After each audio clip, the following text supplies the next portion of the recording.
Am I the a-hole for not going to my brother and now sister-in-law's wedding and for calling my sister-in-law a fat witch? I am 20 female and my brother is 28 male, and my now sister-in-law is 30 female. About 6 months ago, I actually stuck to a regime of weight loss, and it worked. I was 135 pounds and 5 feet 1, and now I am 105 pounds. 6 to 7 months ago, my brother gave me a heads up that his now wife, whom then I was kind of friends with, wanted me there as a bridesmaid. A few times I have gone to Starbucks with her and gotten our nails done together. I got busy with school and focusing on weight loss, so I didn't see them until this early June. Yes, of course there are breaks, but I wanted to rest in my apartment because I was burnt out from school. I appreciate them understanding I have school and can't make it when they were picking bridesmaid dresses or other things of that sort. The college I go to is across the country while we live in the East Coast. So when I saw them this late May 30 pounds lighter, my now sister-in-law said, "Why did you lose weight?" And I replied, "Because I felt I wasn't healthy. Now I feel my best." She frowned and didn't say anything. I just chalked it up to her being a bit nervous about her wedding. She had already sent me the photos of the dress and needed me to come for measurements, but I couldn't, due to it wasn't in my budget as flight tickets are expensive. So they got me a FaceTime with a person who measures and makes the dresses based on that, and helps me measure over a call. They weren't there while I was measuring, they were preparing for something else. So my brother, after the conversation that happened above, came up to me and asked me if I could put on a few pounds. He explained his now wife is jealous of how I look thinner than her. I asked to speak to her about this matter. She agreed to talk, and I told her that her big day should not be ruined by how big or small someone is, and we should love how we are. She got angry and told me it isn't hard to gain a few pounds in the next 3 weeks. I told her calmly I won't be attending if she thinks like this, and she started to lose her temper and started to insult me, saying that I used to be a fat cow and other things of that sort. So finally I just said, "I'm not coming to your wedding, you fat witch." My brother and our parents are calling me out and saying I messed up. Was I the a-hole? Now for the top comments. LMAO. To be honest, I feel like everyone is gonna come after me, but I'm gonna say not the a-hole. She is projecting on you because she's fat and has decided to do nothing about it. Good job, OP. I never complain when I see a heavier person taking up gym equipment because I understand how it can be daunting to start your journey to being healthy. The fact your family is calling you an a-hole and your brother is trying to force you to gain weight is pretty dumb. Forcing yourself to gain weight to please others is an eating disorder in itself. I'm pretty skinny, and my ex told me I needed to gain weight because he liked thick girls, or he was done with me. I developed an eating disorder for a few years until I was finally happy with my thin self. Screw them. Being overweight is not healthy. And your sister-in-law sounds extremely insecure if she's jealous of her own fiancé's sister. I probably wouldn't go to her wedding, but it's up to you if you care to please your family and still remain close to them. Is she even fat? Opie was 130 pounds and 5'1", became 105 pounds and is now smaller than sister-in-law. So it's implied at 130 pounds, she wasn't smaller than sister-in-law. Both of those are healthy weights, so sister-in-law is probably also a healthy weight, just bigger than Opie, who is now 105 pounds, which makes this whole thing even wilder in my opinion. Sister-in-law is way out of line. Not a-hole, Opie. Not a-hole. Telling someone to gain weight for their own vanity is one of the most narcissistic things I've read on this forum. I would have called her worse names. Saying I messed up. Not to me. It sounds like you just avoided an expensive airline ticket. People like her don't deserve a place in your life. Make her apologize for her comment and her demand. She also gave back what she got from sister-in-law. Sister-in-law can dish it, but can't take it. Opie's not a-hole and awesome. Next story. Am I the a-hole for breaking my sister's engagement? My male 37, sister female 29 recently got engaged to the love of her life we'll call Derek, male 34. They've been dating for about a year and a half, and we the family have gotten to know Derek since the beginning of this year. We all love Derek, especially my dad and I. We watch F1 every weekend together with the rest of our friends. The engagement was announced about 3 weeks ago. We were all obviously excited. 2 weeks ago, at a last GP, I was talking to Derek, and at some point, the reason I might be an a-hole, my mind slipped, and I said something along the lines of, "It's great you've found someone you love so much you would abandon having children." Sadly, my sister had to fight a battle with ovarian cancer when she was 16 to 17, which resulted in the surgical removal of her ovaries and, from what I understand, part of her uterus.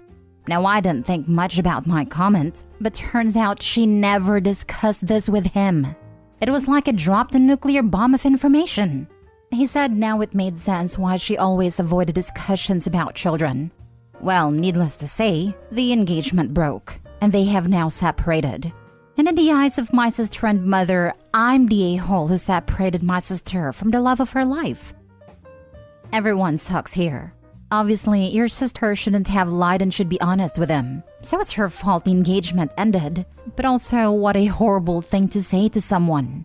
Like, not having children is some huge burden, and that your sister needed to do more to justify him marrying her because of her ovarian cancer. My issue is, even though she can't physically have kids, there are other ways to have a family, like surrogacy or adoption. It's a dumb and unkind comment. Everyone sucks here. If you don't have thousands of dollars, you aren't doing any of those. That would be a completely different conversation than just, do you want kids? Everyone sucks here. I think your phrasing, abandon having children, was unnecessarily cruel, even if Derek had known about her sister's fertility issues. Additionally, it's also best to avoid talking about people's choices surrounding family planning, as that's private discussion that they should be having amongst themselves, unless they bring it up first. However, and in the eyes of my sister and mother, I'm the a-hole who separated my sister from the love of her life. Your sister brought this upon herself. Fertility issues can be a hurdle in so many relationships, but that's something that should have been discussed way earlier than into an engagement. Perhaps if he had known previously, they could have worked out a plan to have children in some other capacity, adoption, IVF, and surrogacy, etc. Quite frankly, Derek would have found out eventually about her lie after they were married, and divorce would have been worse. I mean, I can't have children, and that's something I told my now boyfriend in the 30 minutes of talking to him. That's important for many people, and you have to let them know, right? Not a-hole. This situation is fairly unbelievable. It is absolutely not okay to agree to marry somebody while hiding the fact that you can't have kids. If she had told Derek, he might have been okay with marrying her and adopting or using a surrogate.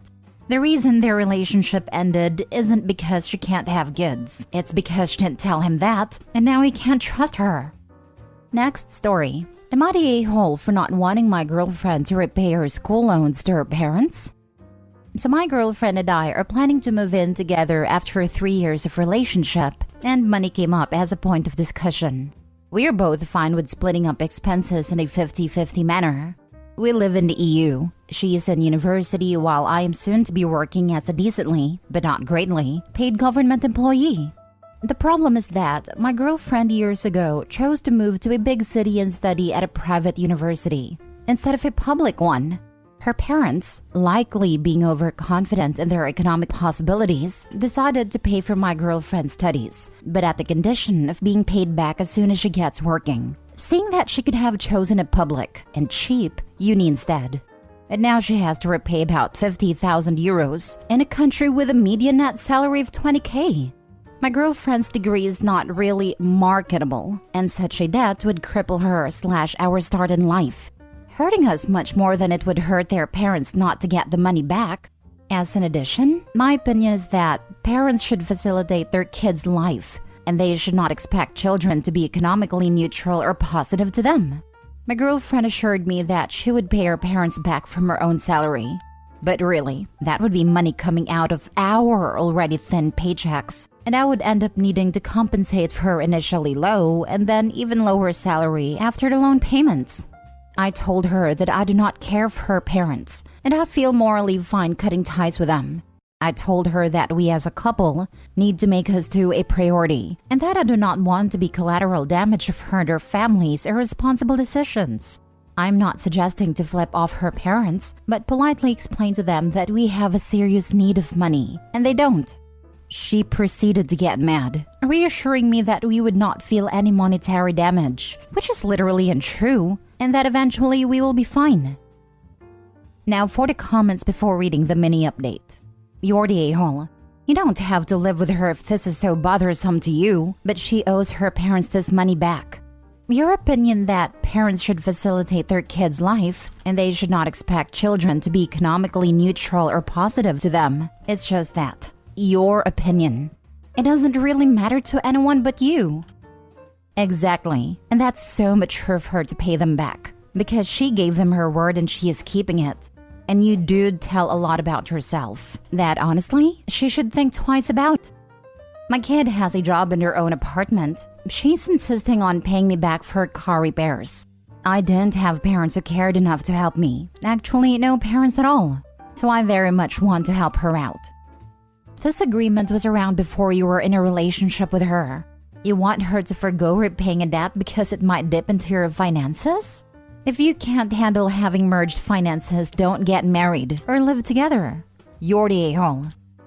In our finances. And frankly, yes.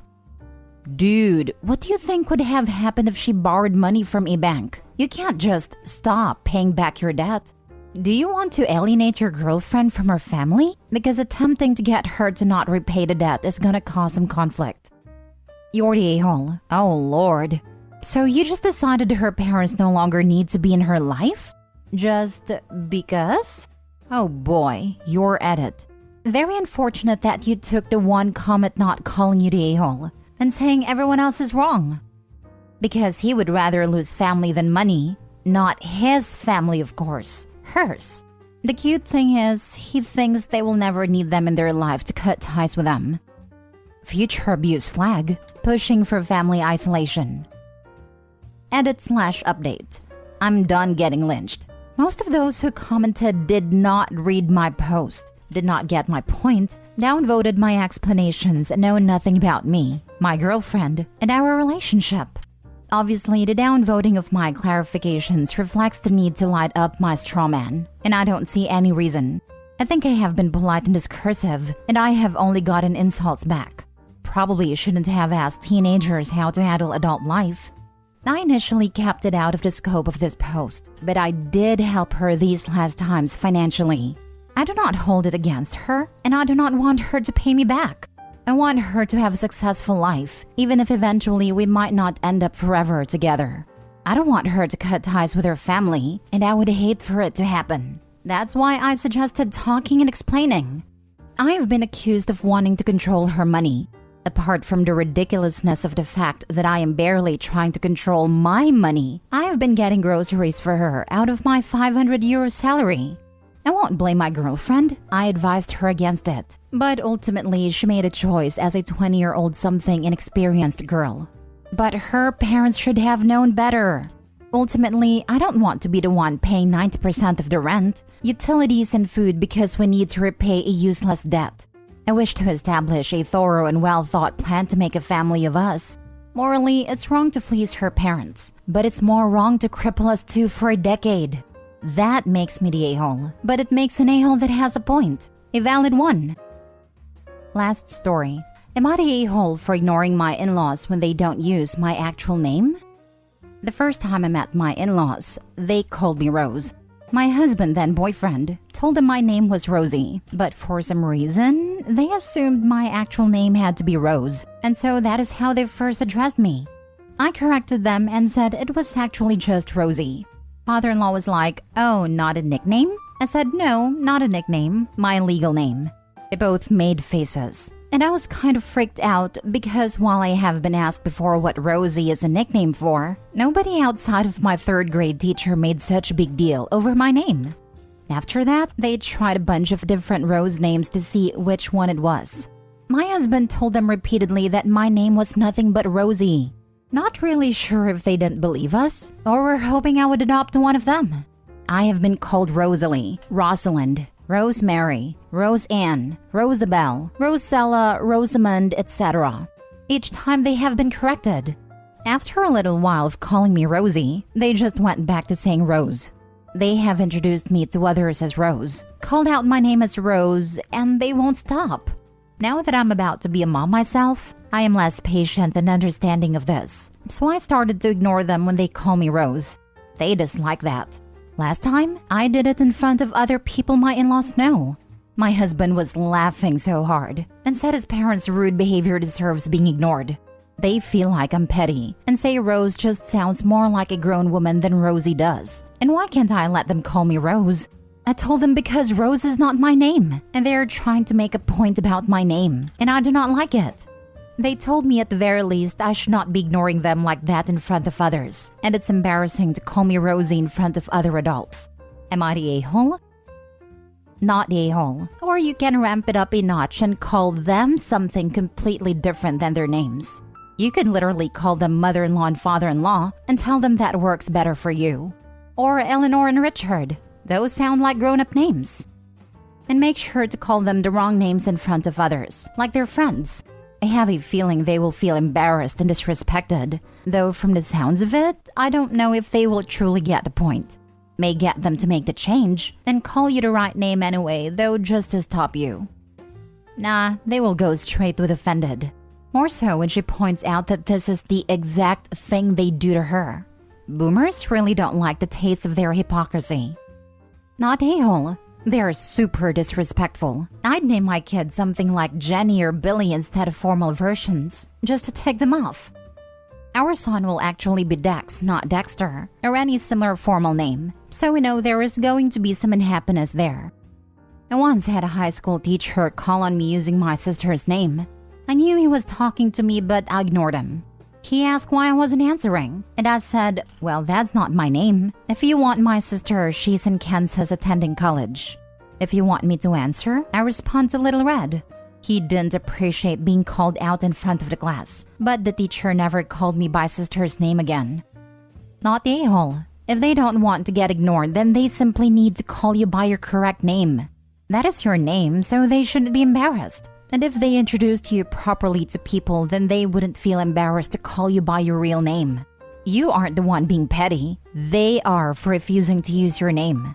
I'm glad that your husband can see the humor in this and has been repeatedly telling them to use your real name instead of telling you to go with the flow to keep the peace. He told me their faces were priceless a couple of times when I have pretended they were not talking to or about me. Mostly I try not to look too over at them when they call me Rose. Defeats the purpose. Sometimes my husband will even chime in with, "Who is Rose?" or "I don't think there's a Rose here."